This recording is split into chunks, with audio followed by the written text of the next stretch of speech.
të grabitura, të shkelmuar, të përzëna në mënyrën më të egër nga njeriu që është bërë simbol i diktatorit të Venezuelës dhe që quhet tashmë në të gjitha kontinentet Ramaduro.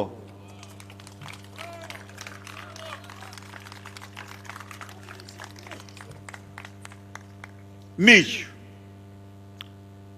në trashëgimin ton të lirisë, sot ne kremtojmë një datë ndër më të shënuarat, 35 vjetorin e hapjes e botimit të gazetës parë opozitare pas 45 vitesh monizëm total.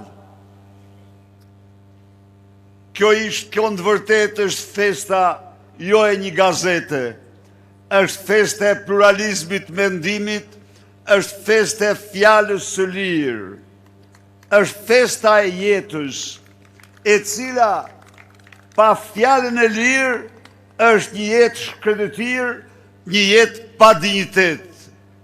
Ndaj dhe unë duhet të shpreh nderimin tim më të madh, respektin më të thellë për të gjithë ata të cilët 35 vite më parë, në natën e 5 janarit, bën të mundur publikimin e gazetës Rilindja Demokratike si zëdhënëse e fjalës së lirë, si gazetë e interesit kombëtar, e vokacionit perëndimor të kombit tonë. Të dashur miq, sot ne kremtojmë të datë në kushte kur fjala e lirë, mendimi i lirë janë më të dhunuara se kur në 35 vite, në një kohë kur mediat e kontrolluara nga qeveria janë shtruar instrumentet të mafjes së fjalës së lirë, të plaçkitjes tuaj, të mashtrimit të qytetarëve, janë shtuar në zëdhënëse të krimit qeveritar dhe organizatave kriminale qeveritare, karteleve të drogës, organizatave kriminale të shqiptare. Kur ndonjëherë kartel të drogës, organizatat kriminale nuk kanë patur në dorë sa të kanë sot në Shqipëri serialin e medjave të kontrolluara prej tyre. Këto media çdo ditë shpërndajnë me valët, me portalet, me shkrimet, me ekranet, me studiot, mashtrime, manipulime dhe trillime për qytetarët shqiptar. Një lloj si në diktaturat më të zeza, direkt apo indirekt, glorifikojnë të keqen, justifikojnë të keqen, zulmojnë të keqen. Por sot, përsëri, në panoramën mediatike shqiptare, ka gazetare dhe gazetar trima e guximtar, të cilët bëjnë gjithçka në kushtet merrsisht të vështira, të paguar dhe të papaguar, që thonë ju të vërtetën, bëjnë çdo gjë, të hetojnë krimet e shëmtuara të qeverisë dhe organizatave të saj. Ndaj dhe le t'u shprehim ne nderimin më të madh atyre për punën që bëjnë, për të gjithë ata gazetar, ata analist që me sakrifica, me guxim, shprehin të vërtetat e hidhurat këtij regjimi. I garantoj ata sot në këtë ditë se programi i Partisë Demokratike ka në themel lirinë e fjalës, dinjitetin e tyre, lirinë e mendimit.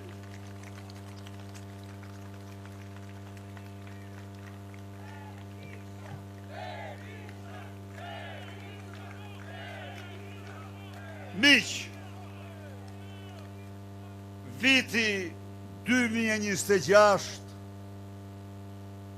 ngjason shumë në histori me vitin e rrëzimit të diktaturave komuniste njëra pas tjetrës. Sot, diktaturat më të përhapura janë narkodiktaturat dhe autokracitë elektorale. Lavdi Zotit, Ushtria Amerikane, Qeveria e Shteteve të Bashkuara në një operacion më të përsosurin në histori, arrestuan dhe nxorën sot para gjyqit Ramaduron e Venezuelës apo Maduron e Venezuelës.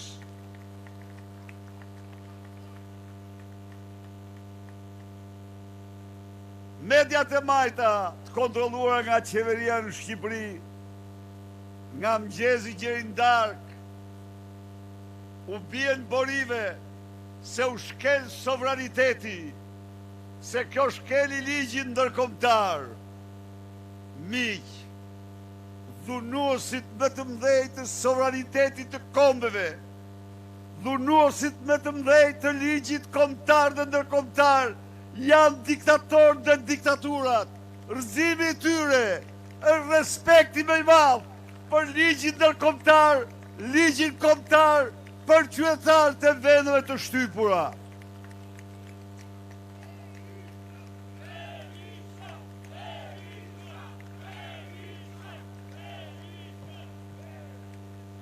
Nuk ka sovranitet vendi në të cilin zgjedhjet zëvendësohen me farsë elektorale. Narkodiktatori apo diktatori që shton zgjedhjet në farsë, shkelmon dhe asgjëson sovranitet e kombit të tij. Ai nuk meriton një ditë të qëndrojë në pushtet. Presidenti Trump nga gjetgjer sot ka përsëritur se ti Maduro je i pari, të tjerë do vinë mas teje. Dhe u ka dërguar mesazhe njëri pas tjetrit. E vërteta është se ky akt solli ngritës të madhe të merr terror dhe ferr në Surrel. Edi Rama ngriu, e ky që dje podcastin e tij mashtrojmë, se çeli një fjalë goje, publikoi një artikull me emrin e dy mashtruesve ordiner të tij, Endri Kajsiu, në të cilin thoshte, jo, mos kujtoni se jam Maduro, sepse Shqipëria nuk ka naftë sa Venezuela, sepse Shqipëria kështu ashtu, tani u them unë ju. Pse ky është Maduro? Pse ky është Maduro?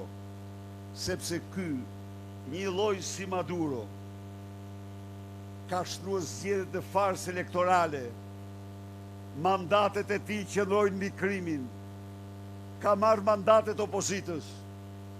Ky është një lloj si Maduro, sepse ky është i lidhur direkt me kartelet më të fuqishme të drogës në Europë. Ky kontrollon me françopjat e tij çmimin e kokainës dhe tregun e saj në Europë. Ky është sa Maduro për shqiptarët, sepse nëse Maduro ka përzan nga vendi i tij 20% të popullatës me varfëri dhe mjerim, Maduro ka përzën nga Shqipëria 40% të popullatës. Ky është më keq se Maduro, sepse nëse Maduro preferon të dha pijet e forta, ky preferon verat 33.000 euro shishën. Imagjinoni ju imagjinoni se ç'është ky. Dhe me lindrat e tij vjedh qindra milion euro nga akshi. I zhduk ato në drejtime krejt të paditur. Në qoftë se Sicilia e Maduros mirë të taksa për avion të drogës, Olsira i Maduros instalon të fabrikën e parë të drogës në Xibrak. Miq, a e kuptoni pra pse thoshte ky sot dje në artikull, mos kujtoni se jam Ramaduro, mos kujtoni se jam Maduro. Jo, je Ramaduro.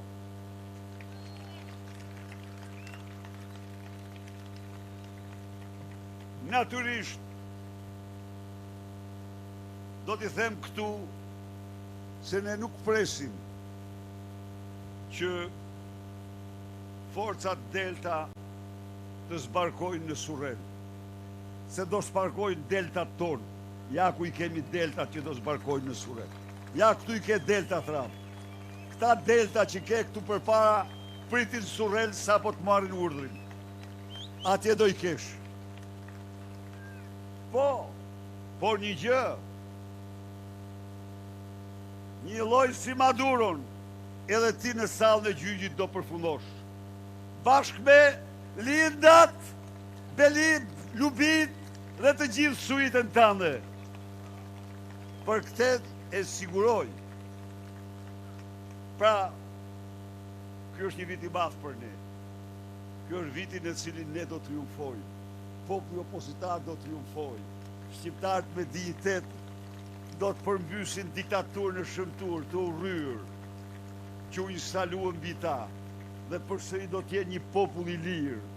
Me energjitë e tyre do ndërtojnë tarthmen, të sotmen dhe tarthmen e tyre. Edhe një herë gëzuar vit në ri.